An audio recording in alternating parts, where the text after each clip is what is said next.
ng industriyang ito. Si Inay Pilar Mateo. Naman. Pilar. Tatanong ko lang May Facebook friend. Tatanong ko lang kung familiar ka na ba dun sa mga magiging contestant nito or meron ka nang nakilala sa kanila personally? Yung anak din ninyo, kilala ko. Si Aura, nagpa-picture na yata ako sa kanya one time. So, starstruck ako. Kita ko siya sa box. Ay, Aura! So may idea ka na sa mga personalidad ng mga batang ito?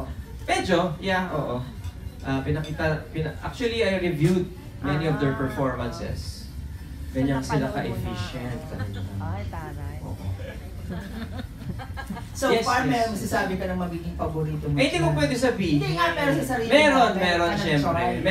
Merong paglabas pala, ay, di ba? Paglalaban na sa performance. But, alam mo, I know for a fact that this program will be very, very successful. Kasi, alam mo naman, pagbata, di ba? Nakakaaliw sila. Tsaka yung mga contestant, nakita nyo ba? Walang tulak kabigin. Tama ba yung Tagalog ko? Tulak kabigin. So, sila ang bida dito sa akin. We're just there to comment and to guide them properly. And ako, I'm very, very confident about this program. So mas patatawanin mo sila kaysa paiiyakin? Oo, parang napaka-anega naman yung paiiyakin. Hindi mo maiiwasan din, di ba? Depende sa person. Tsaka alam mo na-experience ko na yan eh. Nag-judge na rin ako sa, it was another contest. I think it was for SM. And ang gagaling nilang lahat. I think there were 20 of them. Nag-mentor ako. So nung naging close ako sa kanila.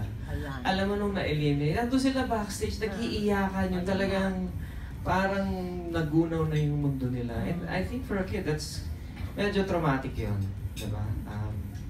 Parang kang nireject. Parang lahat binuhos ko na. And nakakaawa. So I don't think we will do that to them. So iiwasan mo yung mga yan. Oo. Tsaka kailangan positive reinforcement, di ba? Kailangan encouraging yung sasabihin natin. Isasama mo si Nate sa mga ano? Alam mo, I'm sure sasama yun. Kasi mahilig yun eh. Mahilig siya. Thank you. Tsaka alam ko, anak din ninyo kaibigan niya eh. Talaga? Friendship. Naku, baka naman ibulong